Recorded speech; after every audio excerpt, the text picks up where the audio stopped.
This is the story of a 30-year search by U.S. intelligence agencies to perfect mind control. Some of those engaged in that search have agreed to talk about it for the first time. One said, "I think every last one of us felt sorry to attempt this kind of thing. We knew we were crossing the line." The search would be endless. From brothels, an agent says, we learned a lot about human nature in the bedroom, to the mystical rites of a magical mushroom ceremony performed by an Indian shaman, to a Spanish bull ring. The bull has had electrodes implanted in the brain and is controlled by a scientist. There would be victims.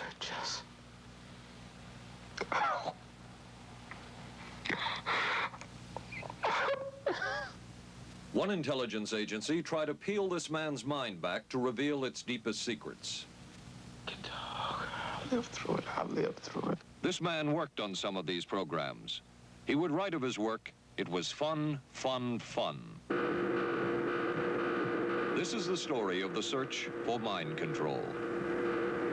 ABC News Close-Up, Mission Mind Control. With ABC News correspondent Paul Altmaier.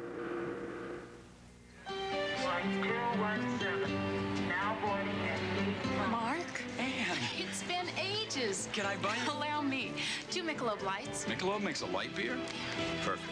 The good taste of Michelob Light. Don't just compare it to other light beers. Compare it to your regular beer. It's that good. You always did go first class. Your ticket to San Francisco. Thank you. San Francisco? You too? Good taste runs in the family. Mrs. Cooper, I need help. With all these different dog foods, I don't know what kind to feed him. Dry, soft. Honey, it's not the form, it's the formula. Those are for any dog, young, old, whatever. But Cycle 2 dog food is especially for dogs ages 1 to 7, like mine. The Cycle 2 formula has just what dogs in their active years need to help stay healthy. And happy. With Cycle, I know what to feed him. Now get Cycle 2 in 25-pound bags.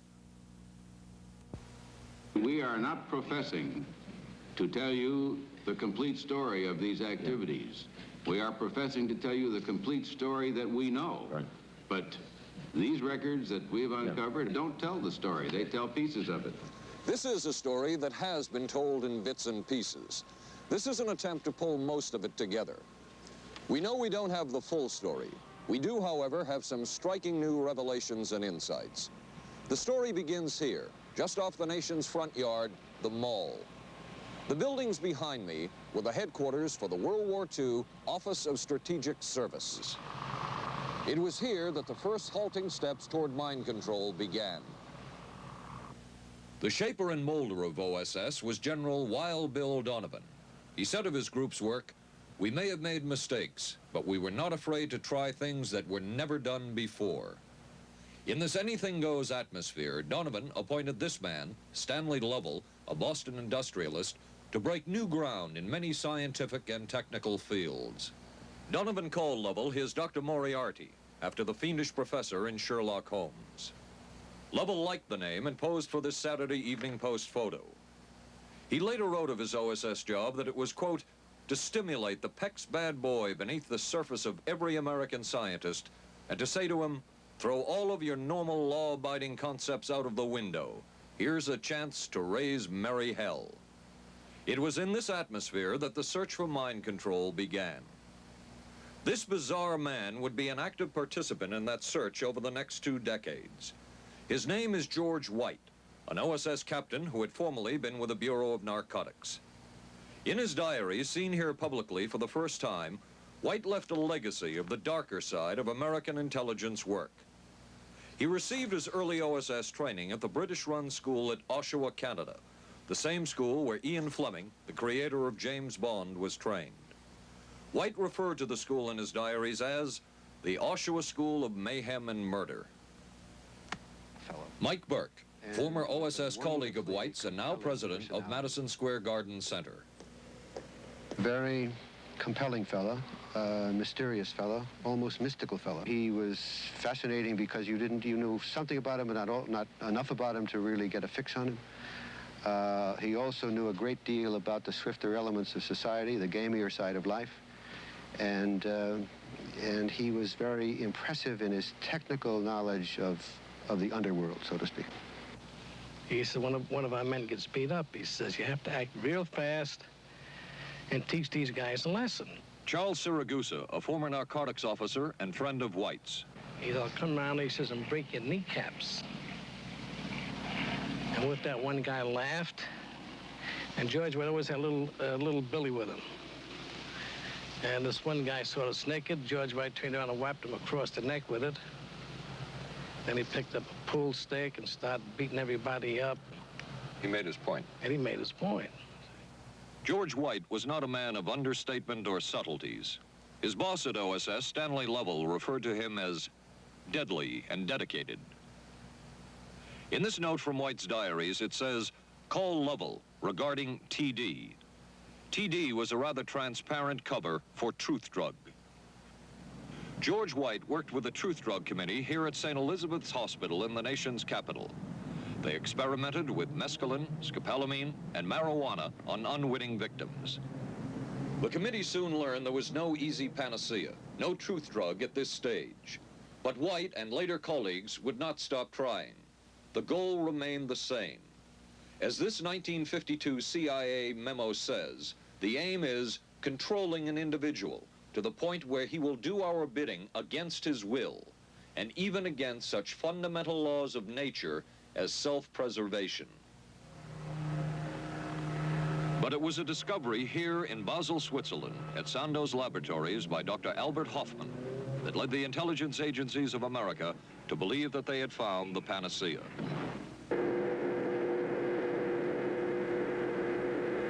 The discovery was lysergic acid diethylamide, LSD. The film that you see is considered by many experts to be the closest illustration of the effects of a hallucinogenic. It was one of the first times that anybody had run into a powerful drug that was different than anything else that they knew anything about. John Gittinger, recently retired chief psychologist for the CIA. This is the first time Gittinger has been interviewed publicly. We could disable a whole city by putting a very small amount on a water supply.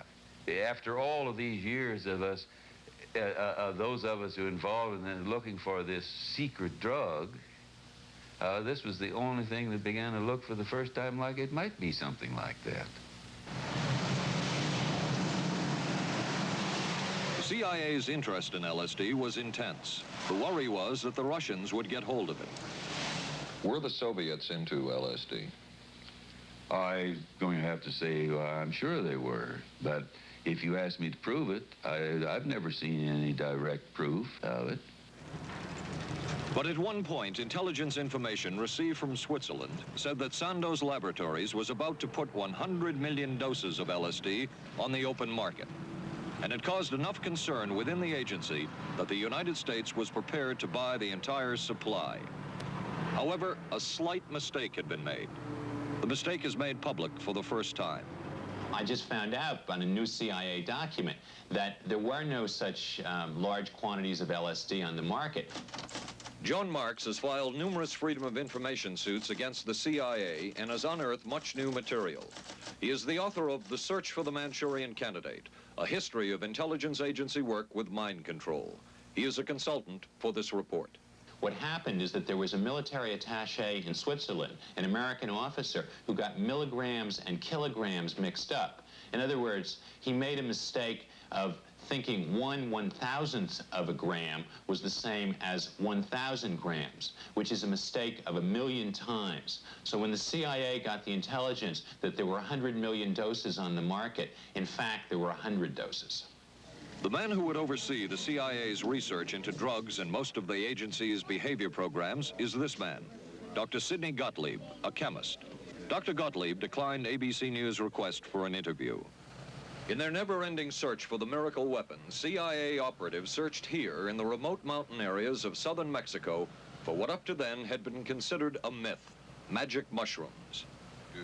They used this man, a part-time chemist with the CIA, to dupe this man, a vice president of a bank, and an amateur mycologist or mushroom expert to try to get to the magic mushrooms and turn them into a drug.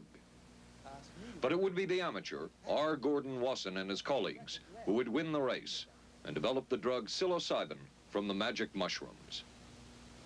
We went into the Mazatec area, far from the highways, remote from Mexico City. There we found that rotten bagasse, as it's called, bagasso, covered with mushrooms. These mushrooms I didn't know, had never seen. They were the sacred mushrooms. Wasson would also discover and record the ancient mystical rites of the mushrooms from a local shaman or magical priestess, Maria Sabina. And we were seeing incredible sights. They would go slowly or they would go fast as I ordained. All your senses are rendered acute. We say that you see visions, you see hallucinations, but that doesn't begin to tell the story. The hallucinations are only part of it. You hear sounds, you smell things. The night was thrilling. Word of Wasson's discovery reached the CIA quickly.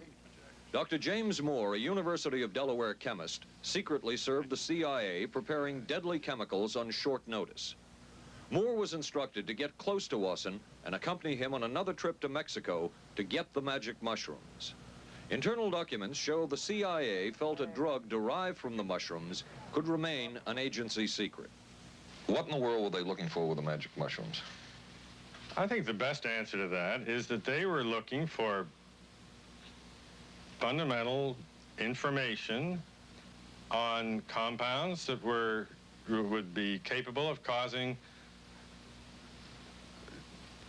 changes in behavior, changes in mental attitude.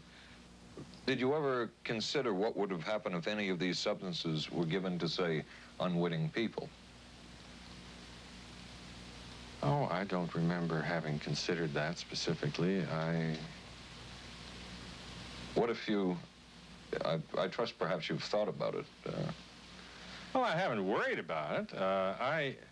Your question again, what would I have thought had I known that any of these substances would have been given to unwitting persons? You mean a hostile agent of another government? No, I mean that was probably one of the things I had in mind. I mean testing it out on an American citizen. I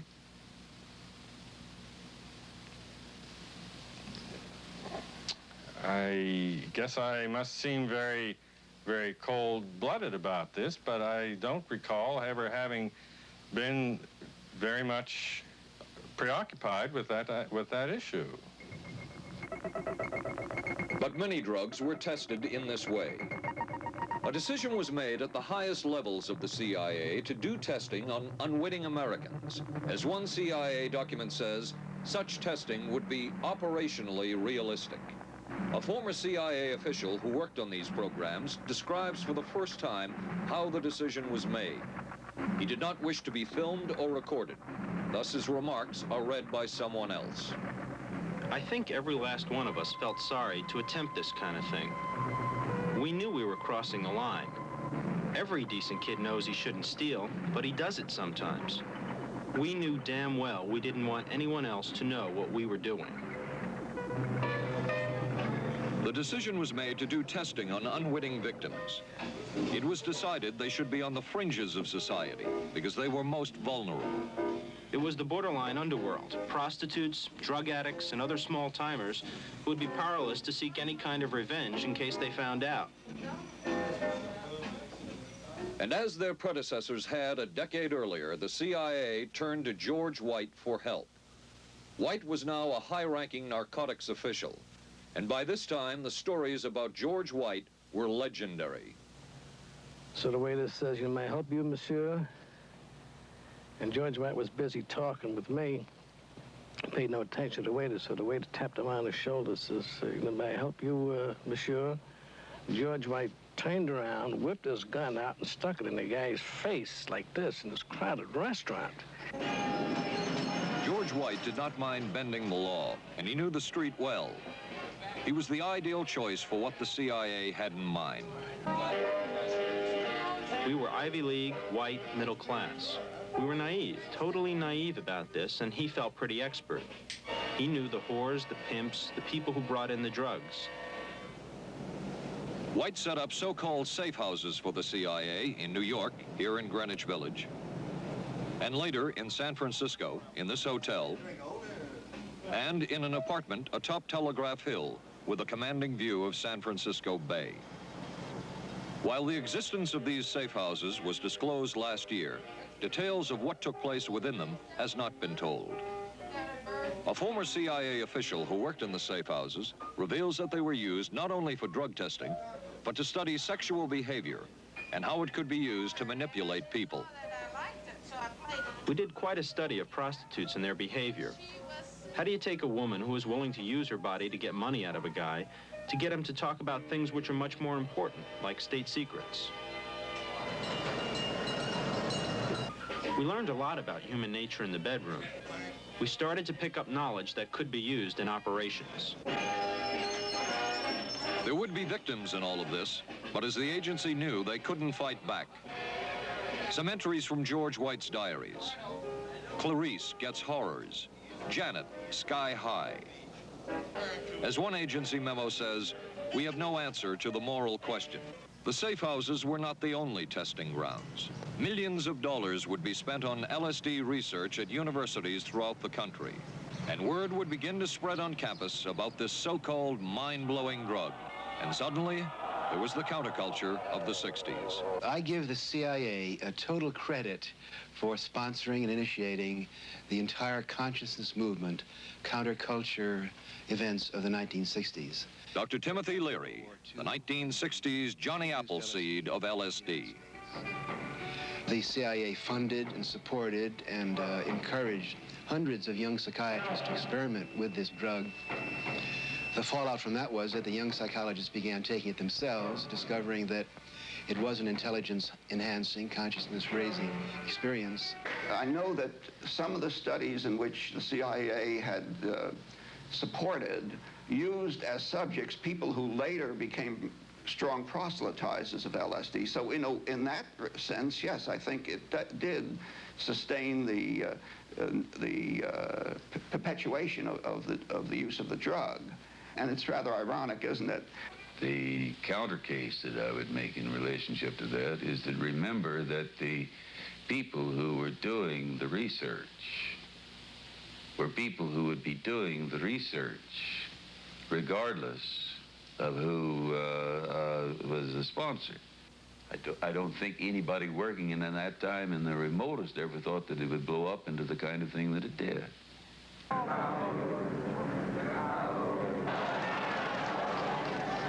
History will judge the role of the CIA and other intelligence agencies in unwittingly contributing to the counterculture of the 60s through their intense interest in LSD and other hallucinogenics. But for the moment, at least, the argument can be made that the CIA helped usher in the age of Aquarius.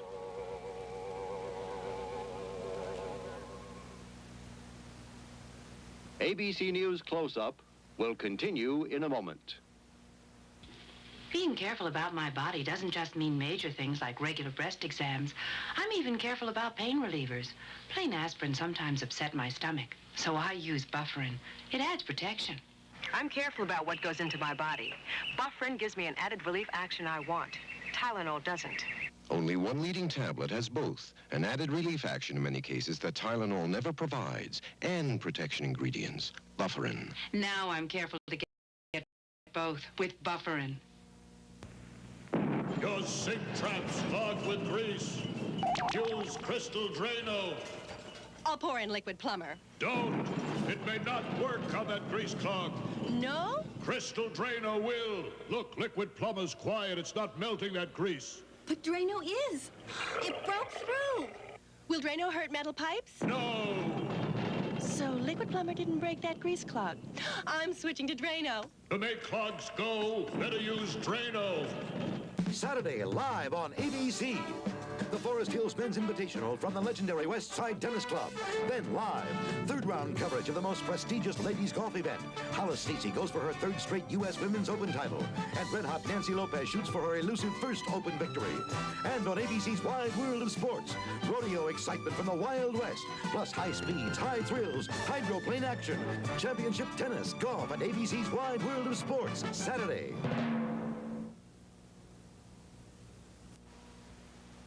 Wednesday on 8 is Enough. We got the buggy fever. The Bradford girls go disco crazy. Hey, hiya, hun. What do you say we get, down? And the summer's off to a red-hot start. And Charlie's Angels play the horses. I want to be a jockey. But end up in a dead heat with death. Then, the ghost of Jack the Ripper haunts the back streets of Vegas. Tomorrow, starting at 8, 7 Central and Mountain on ABC.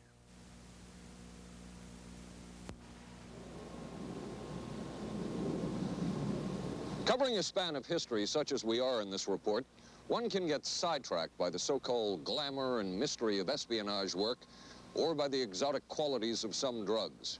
But what you can't lose sight of is what all of this would mean in terms of individual human beings. There would be deaths, there would be long-lasting and harmful effects. The best-known case is that of this man, Frank Olson, a chemist employed by the Army Chemical Corps, who in 1953 was slipped LSD unknowingly at a meeting with CIA officials. Shortly after that, Olson went into severe depression. He ended his life at this New York hotel by diving through a shaded closed window in his 10th floor room. Frank Olson was the first known fatality in the CIA's LSD program. Olson left behind a widow, Alice, and 3 children, but it would be years before they learned the real story of his death.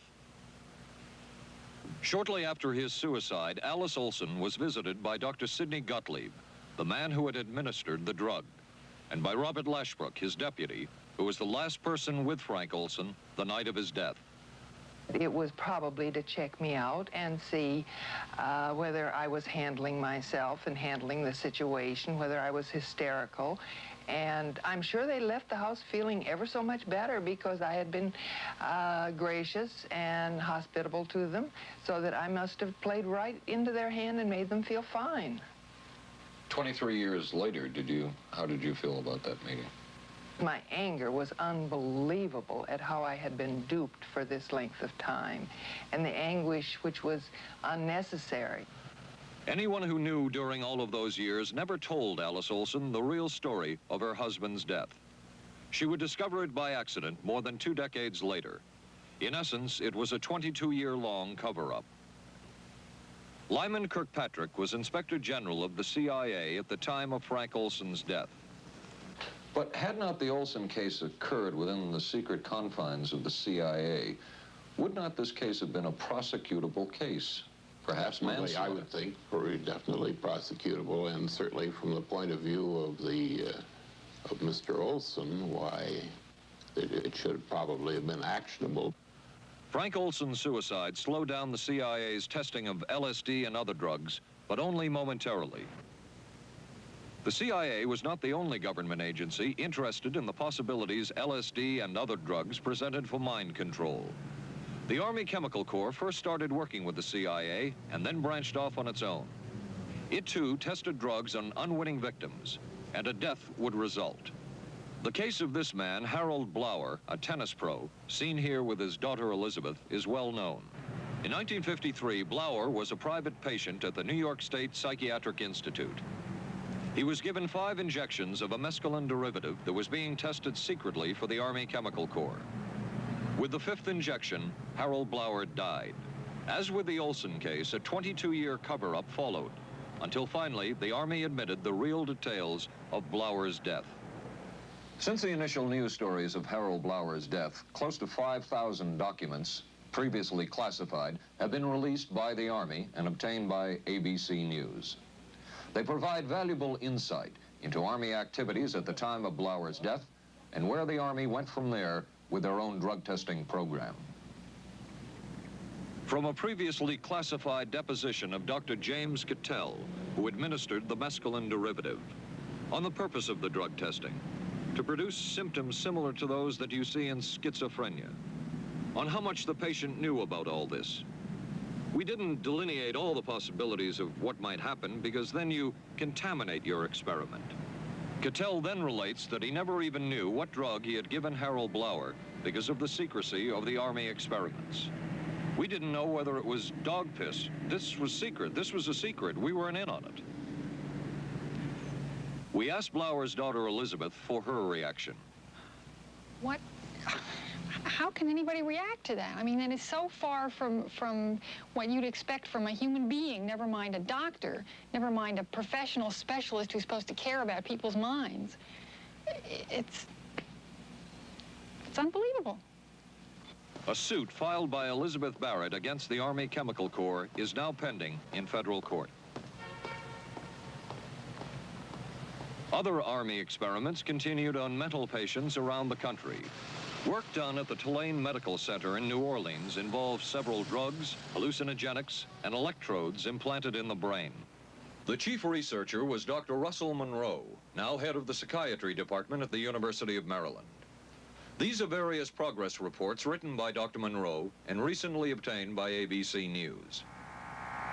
From one of the progress reports, a report of a woman who had electrodes implanted in the brain and was then given LSD and other drugs. She became agitated, cried, lapsed into a trance-like state.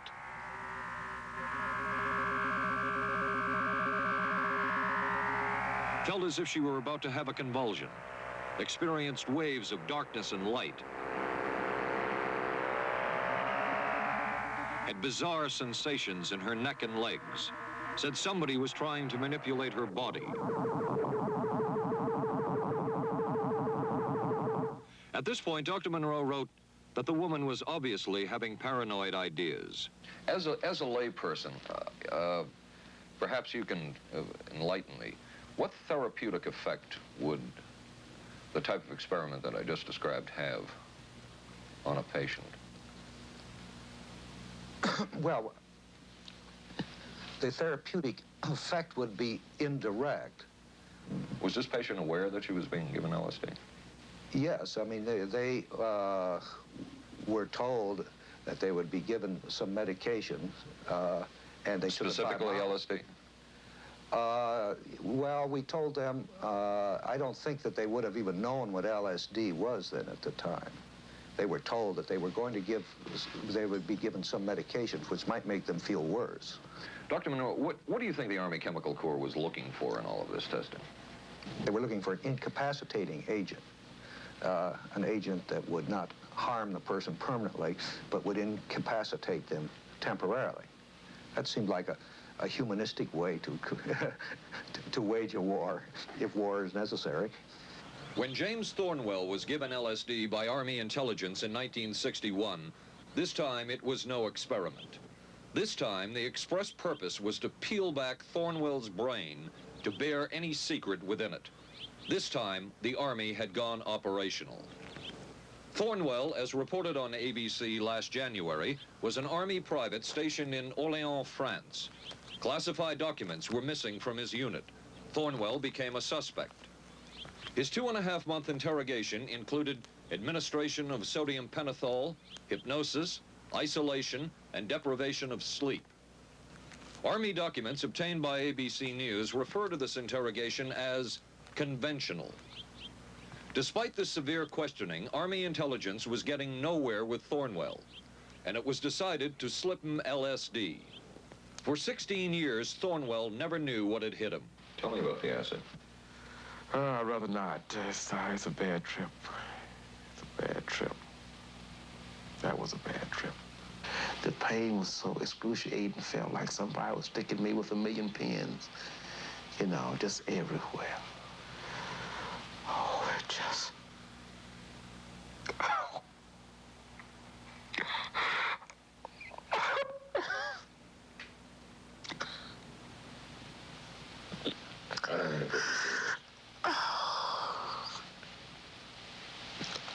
You want to stop for me?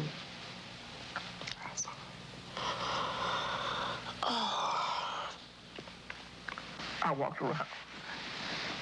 What's up? Oh, I can talk. I'll live through it. I'll live through it. I'll live through it. No charges were ever brought by the Army against Thornwell. He was discharged for psychological disorders. But an Army psychiatric evaluation of Thornwell obtained by ABC News, one which was done prior to Thornwell having been given LSD, says of him, fairly cooperative, oriented, alert, and gave no evidence of psychosis or depression. From the Army's point of view, this type of LSD interrogation was a success. Other documents refer to the exploitability of interrogation subjects, cracking them, keeping them off balance mentally, and providing an economical, speedy, and productive aid to interrogation. From James Thornwell's point of view, it was no success. Thornwell still has serious problems. He's run through 2 marriages. He maintains he can't hold a job, can't concentrate, has nightmares, and feels socially and emotionally isolated. Last fall, Thornwell filed suit against the government in federal court. In a moment, we will examine the closest experimentation to brainwashing that we have uncovered.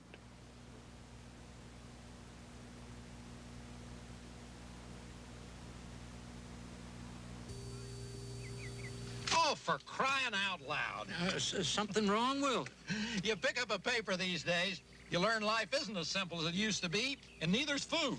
Is that why you eat grape nut cereal? Yep, you couldn't ask for a simpler cereal. Wheat and barley, vitamins added, no preservatives. Sure looks simple. It's got a natural nutty taste. What's good for breakfast, guys? How about something nice and simple? Grape nuts, the simple cereal.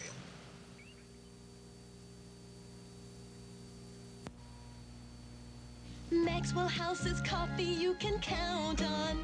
Maxwell House, good to the last drop. Maxwell House is good every time. Maxwell House is good coffee. Good to the last drop. Maxwell House. Maxwell House, coffee you can count on. Always smells good, always tastes good. Always good to the last drop. Maxwell House is good news. Good to the last drop. Maxwell House. ABC News Close-Up will continue in a moment. Special baseball. The Yankees take on the Angels Friday night on ABC. This is a heavy-duty stick-up, and this is a good place for it. New heavy-duty stick-ups from Airwick for small places with big odors. This is David Shoemaker in the news at this hour. District police have charged a young Northeast woman with the weekend kidnapping of that day-old baby. Sources say the woman was pregnant and afraid she'd lost her own child in the accident, and that's what motivated the kidnapping. 'Twas the night before Skylab, and we'll have the latest on its fate and ours. Testimony before Congress today on battered wives. Some of the victims are battered wives. A rock and roll star put on probation for income tax evasion. The condition is he must put on 1,000 hours of concerts for charities. And we'll be talking with a local teenager who won a gold medal at the Pan Am Games. Join us at 11. Reach for the sun. Hello, sunshine. Reach for the sun. Hello, sunshine. Hello, Mountain Dew. Nothing else tastes or feels quite like Mountain Dew, or goes down as smooth like a soft breeze on a lazy afternoon. Reach for the sun. Reach for Mountain Dew.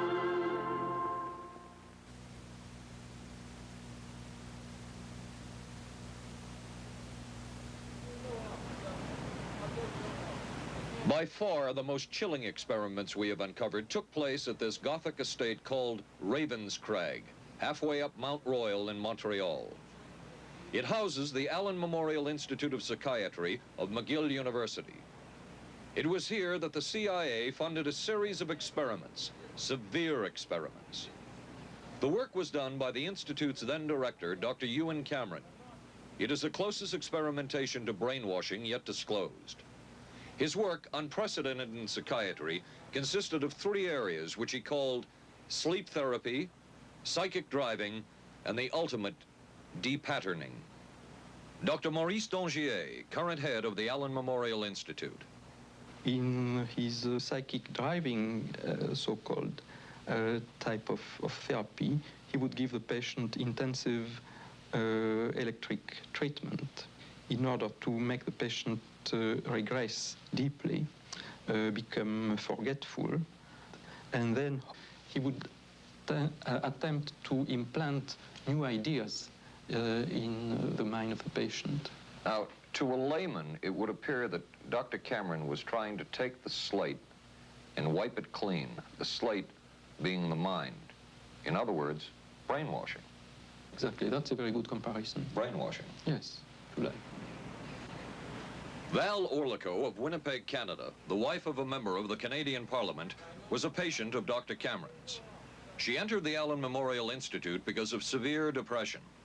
She describes for the first time publicly the LSD therapy and psychic driving treatment that she was given by Dr. Cameron.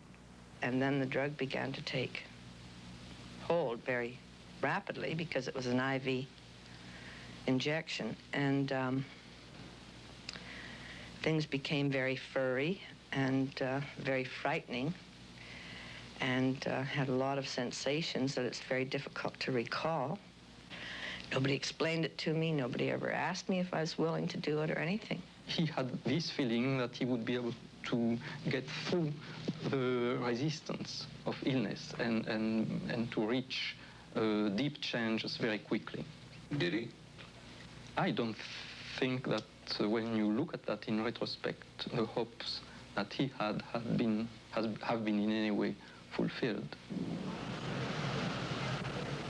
But Cameron would plunge on. The next step was what he called psychic driving. This involved almost endless tape-recorded messages and more drugs for the patient. Cameron wrote that this was the way to make direct control changes in personality. I thought this was the coldest and most impersonal treatment that anybody could give to anybody in the world. And I became more and more despondent and more angry. I just became so despondent that I thought I can't live like this any longer. And I thought I would just go out and throw myself underneath the cars on McGregor. I stood on the curb of that street and I stood there and I thought, okay, go. Okay, go. And then I thought, what if you're not killed?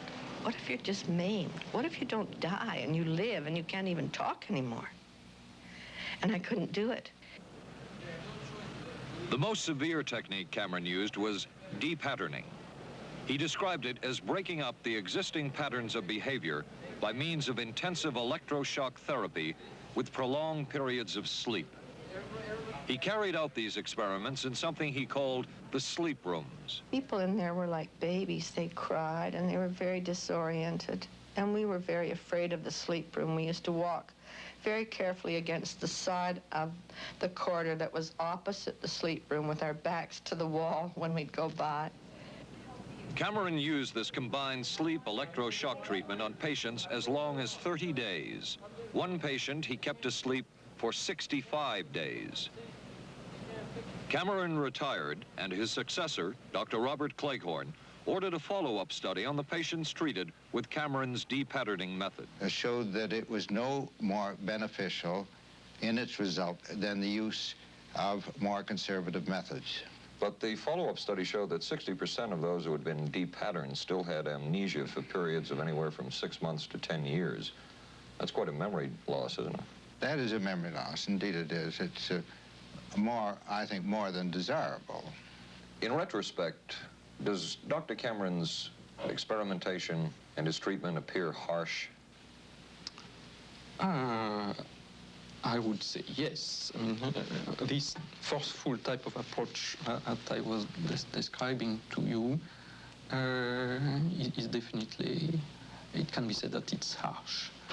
I wouldn't call it harsh. I would say it was harder on the staff than it was on the patients, because these people had to be fed and they had to be cared for and they had to be given sufficient fluid and food and toileted and so on and so forth. It was a very difficult thing for the staff to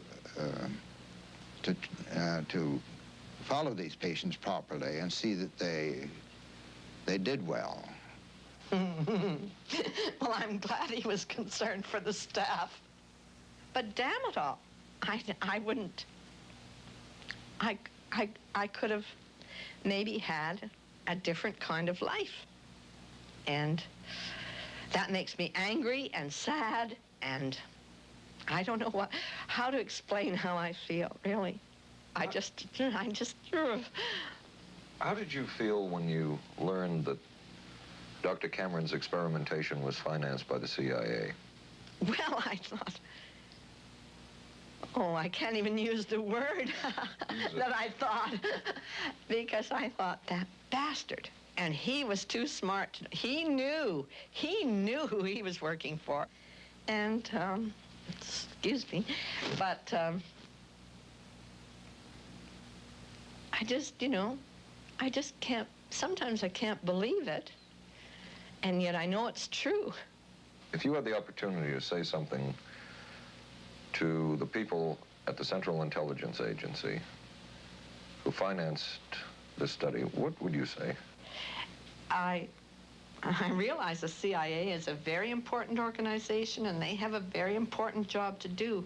But God, it surely doesn't have to be done on people who are totally incapable of knowing what's happening or having any defense against it. And I can't imagine the mentality of people who would do this. I just can't. As for Dr. Cameron, he died in 1966 while mountain climbing. A colleague wrote of Cameron, "For him, the ends justified the means. And when one is dealing with the waste of human potential, it is easy to adopt this stance." Dr. Cameron seemed ideally suited for what the CIA had in mind.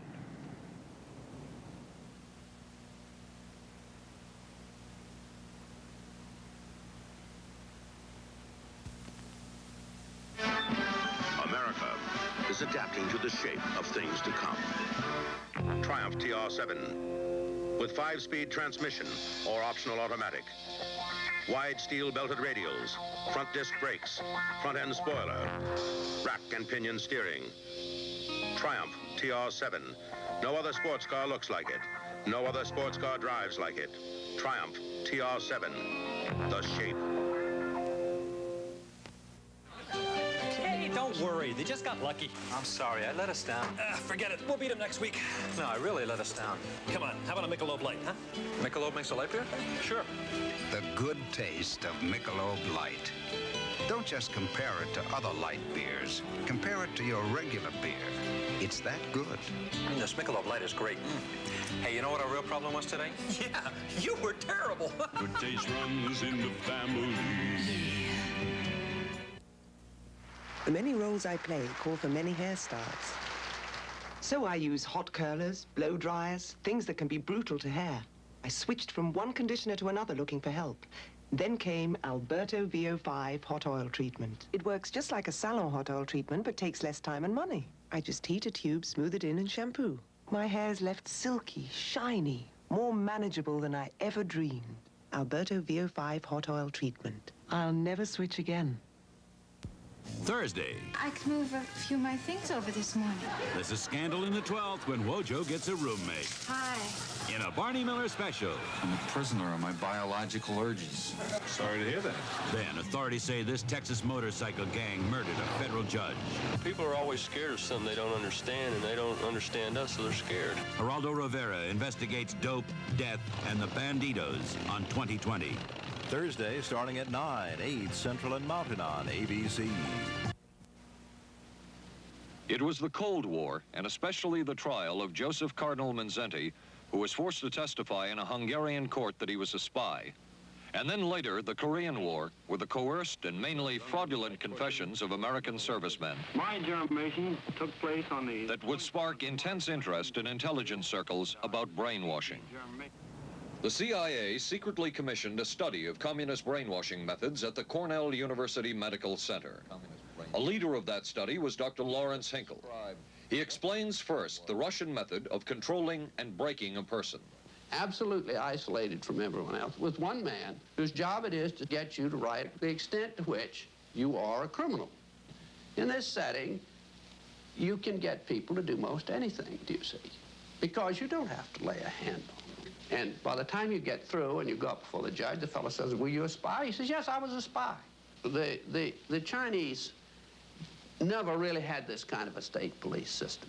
They would get him in, and all this fellow does is ask you to write, rewrite, and talk to him about your whole life. Graduated from pilot training in 1949.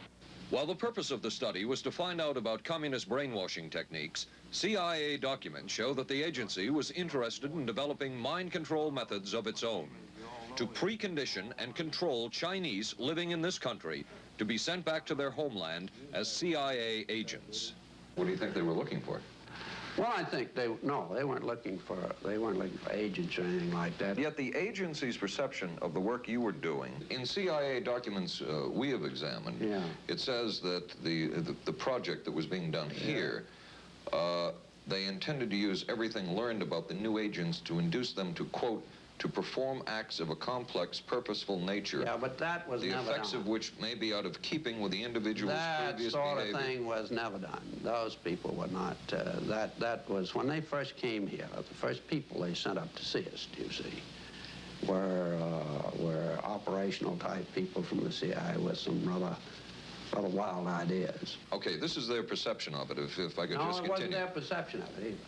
No, it wasn't. Dangerous to his being, contrary to any previous consciously expressed intentions and interests, contrary to the good of the individual, and subversive to the goals for which he is consciously working. I understand all this talk.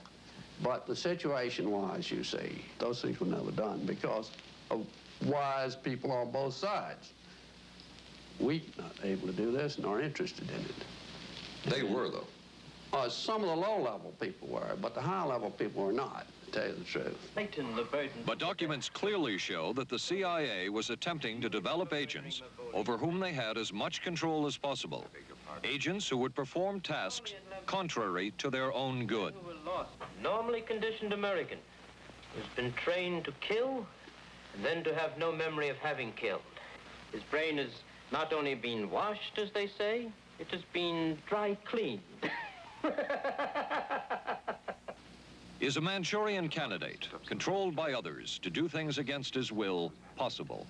It was a remarkable film because, as far as I'm concerned, it made something totally impossible seem absolutely credible. I would say the answer is yes, but there are many qualifications to that.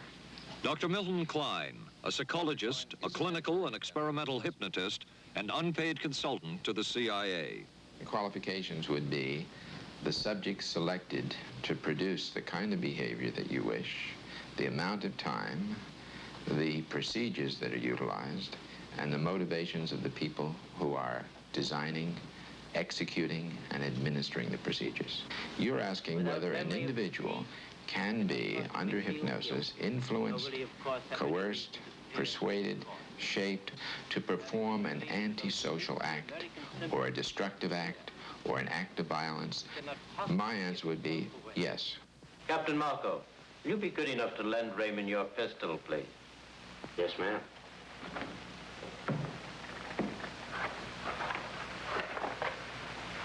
Thanks, Ben. Sure, kid. Shoot Bobby, Raymond. Through the forehead. Yes, ma'am.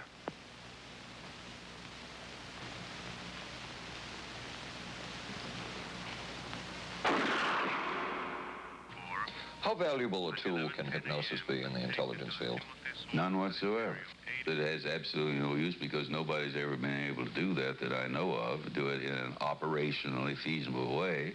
I'm not in any way saying that hypnosis doesn't take place. I'm not saying there's nothing to it. I would say that most government agencies concerned with intelligence operations have been looking to hypnosis as a tool for a variety of purposes, one of which is to carry out and to execute certain intelligence operations on a basis where they would not have to rely completely on some of their own emotional reactions. Actually, would that entail murder?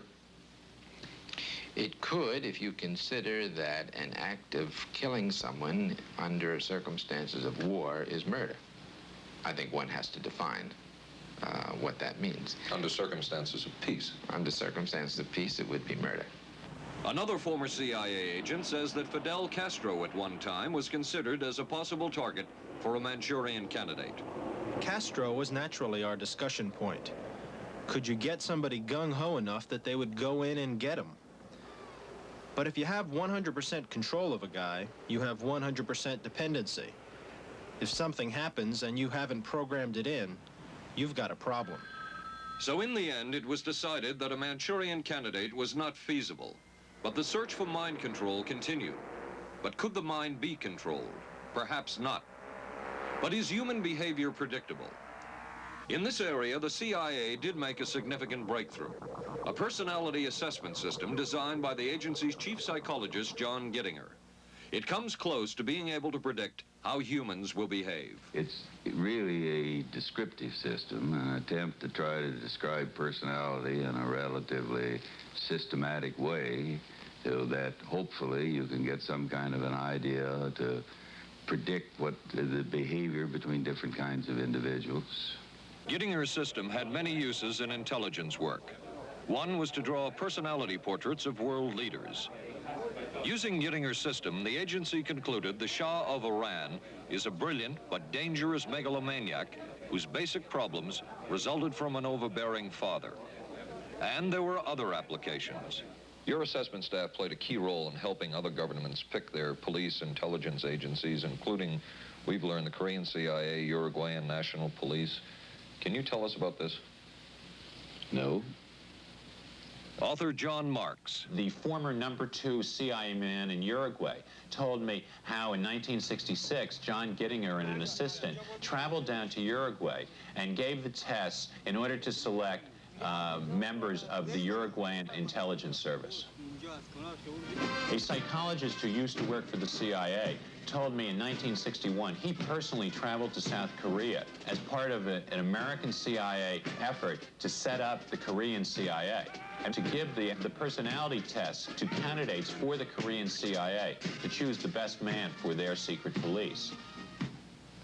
But one of the basic functions of Gittinger's system was finding the vulnerabilities of an agent, a double agent, or a potential agent.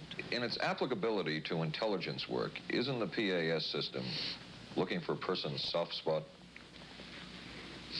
Well, of course, the answer to that is yes, but I hasten to say soft spot. This is what I consider a negative word.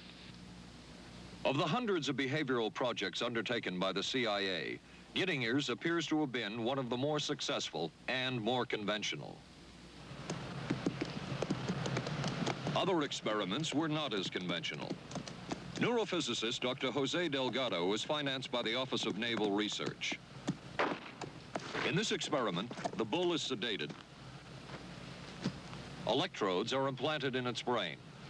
Delgado transmits an electronic impulse to the center of the bull's brain. Delgado has remote control of the animal.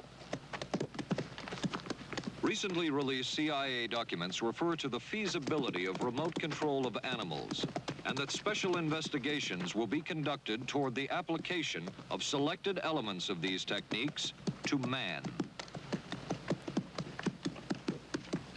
Other areas were examined through the 60s and 70s. Brain surgery, psychosurgery, creation of amnesia, parapsychology, manipulation of genes.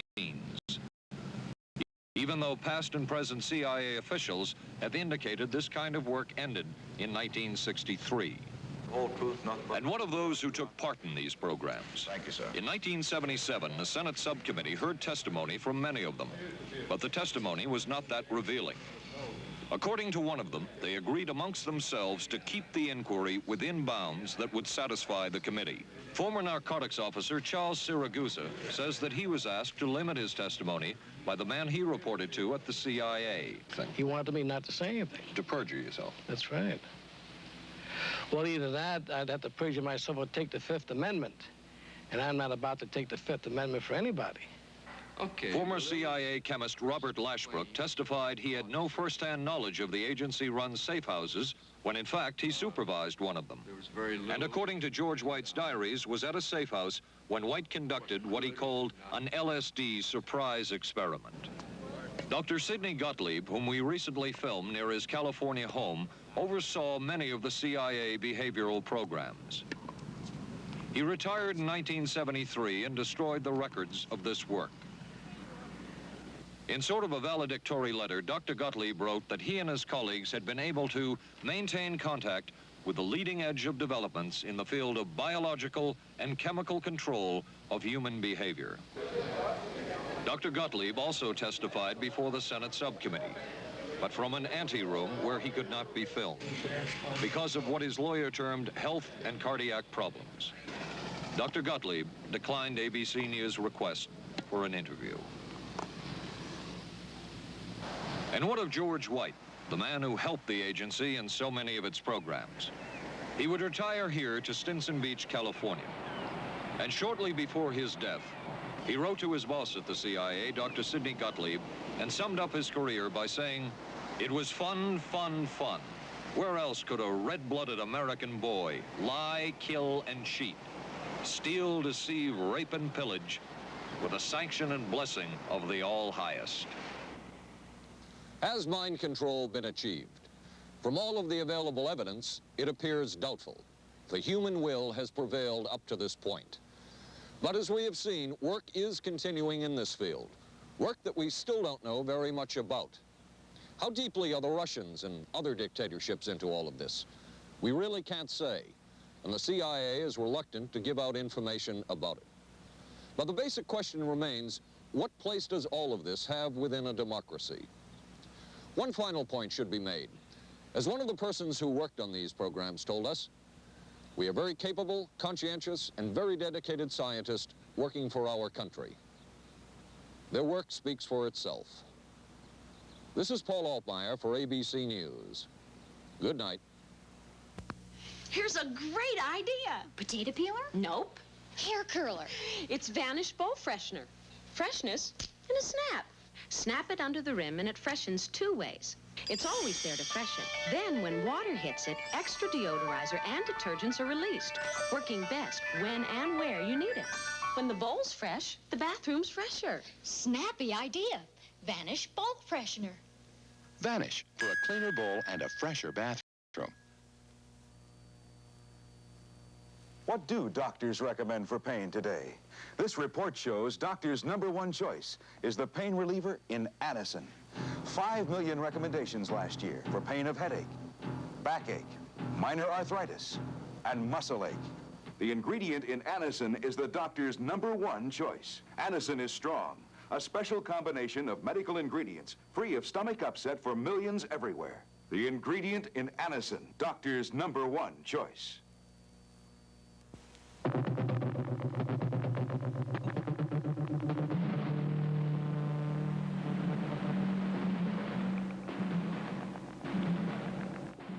Stay tuned for local news next.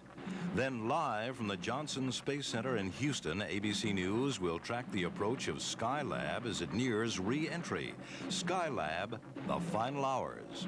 Right after Twiggy and Dirk Benedict of Battlestar Galactica star in I Want Her Dead on the Tuesday Movie of the Week, tonight on ABC.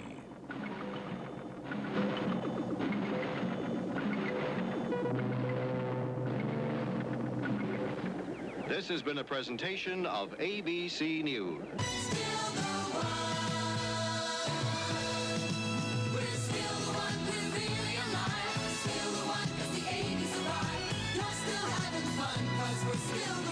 Still the one, ABC.